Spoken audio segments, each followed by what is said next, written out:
Halo, saya Angelina. Di sini saya akan menjelaskan soal nomor satu, yaitu tentang hubungan bilateral Indonesia dengan salah satu negara di dunia, lalu membandingkan nilai neraca perdagangannya, nilai mata uang, GDP, serta pertumbuhan ekonominya. Di sini saya akan memilih salah satu negara, yaitu Jepang, di mana hubungan bilateral Indonesia dan Jepang itu sudah terjalin erat untuk waktu yang lama. Nah, Jepang ini salah satu mitra dagang dan investor terbesar bagi Indonesia, di mana kedua negara ini menjalankan kerjasama dalam bidang pendidikan, teknologi, serta pembangunan infrastruktur.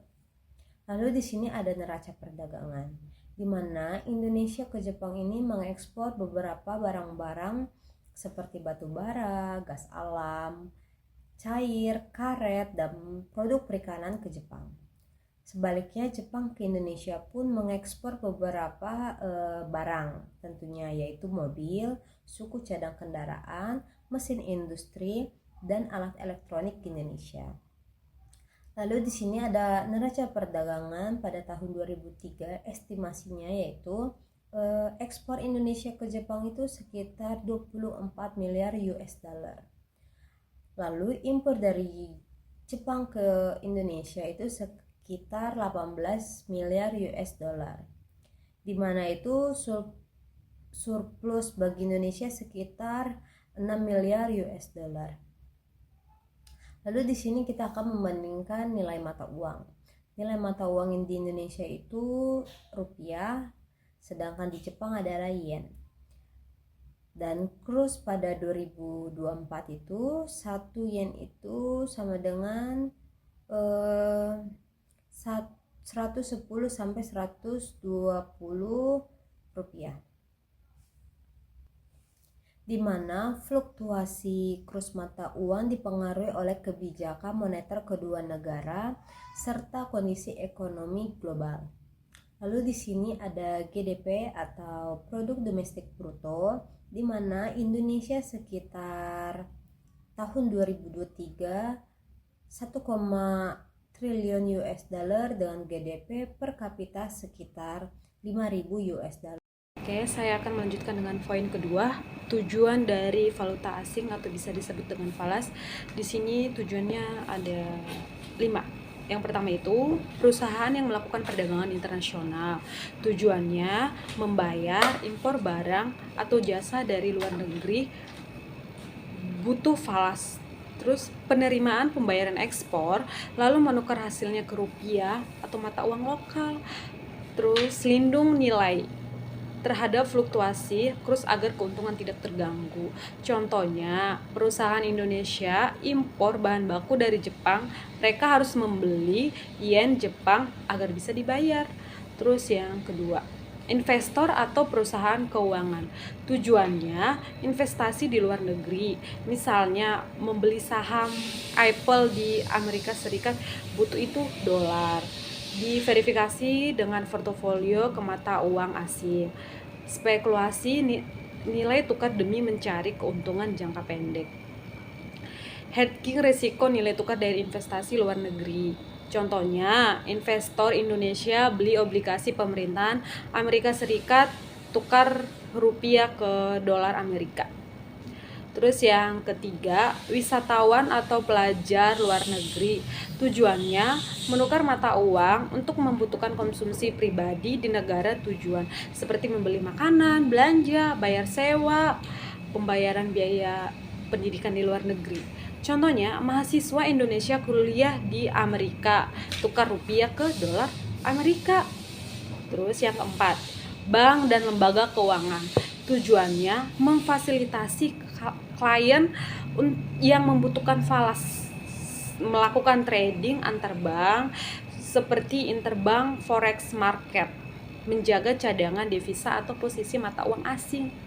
Contohnya, bank menyediakan layanan beli euro untuk pelanggan yang mau traveling ke Eropa.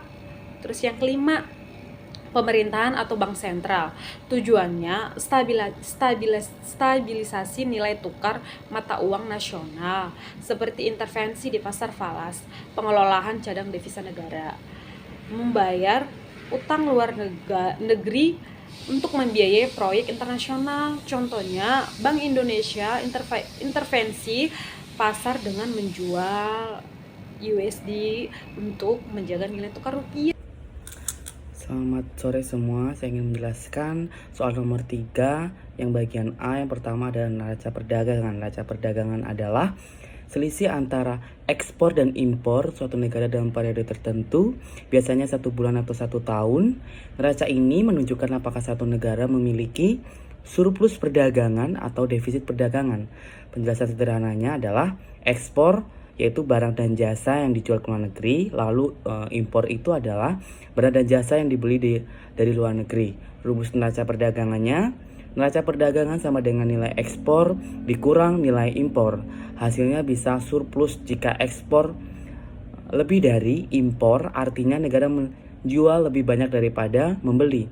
Lalu defisit jika impor lebih dari ekspor, artinya negara membeli lebih banyak daripada menjual.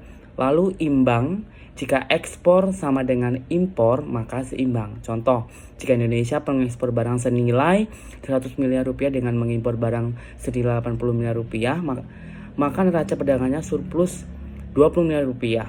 Lalu selanjutnya adalah bagian B, neraca pembayaran Indonesia. Neraca pembayaran Indonesia atau NPI adalah catatan sistematis dari semua transaksi ekonomi antara penduduk Indonesia dengan dunia luar dalam periode tertentu. NPI terdiri dari 3 komponen utama, yaitu pertama transaksi berjalan, meliputi ekspor dan impor barang dan jasa, serta pendapatan dan pembayaran pendapatan primer dan sekunder. Lalu kedua adalah transaksi modal dan finansial, mencakup investasi langsung, investasi portofolio, dan pinjaman luar negeri. Lalu yang ketiga adalah perubahan cadangan devisa, yaitu perubahan dalam cadangan devisa yang dimiliki oleh Bank Indonesia. Terima kasih.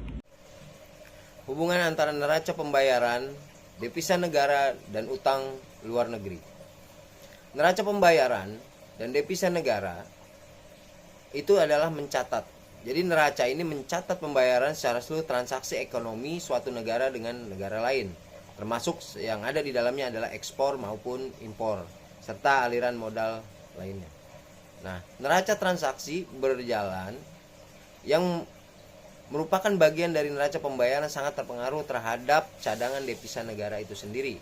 Nah, jika neraca transaksi berjalan dengan surplus, maka cadangan devisa cenderung meningkat karena penerimaan devisa lebih besar daripada pengeluaran devisa. Namun sebaliknya, jika defisit, neraca transaksi berjalan akan menunjukkan cadangan devisa karena negara harus menggunakan devisa untuk membiayai kekurangan. Nah, kemudian utang luar negeri dan devisa negara dapat menambah cadangan devisa karena pinjaman masuk dalam bentuk devisa asing yang memperkuat posisi cadangan devisa negara. Untuk itu, jika utang digunakan untuk kegiatan produktif yang meningkatkan ekspor dan pendapatan devisa, maka dalam jangka panjang utang dapat berkontribusi positif terhadap cadangan devisa. Nah, namun sebaliknya, jika utang tidak produktif, beban pembayaran utang dapat menguras cadangan devisa dan menimbulkan tekanan pada neraca pembayaran. Kemudian hubungan neraca pembayaran dan utang luar negeri. Defisit neraca transaksi berjalan yang berkepanjangan itu sering menyebabkan negara kekurangan devisa untuk membiayai impor dan kewajiban luar negeri. Nah, kemudian untuk menutup defisit tersebut, negara biasanya mengambil utang luar negeri.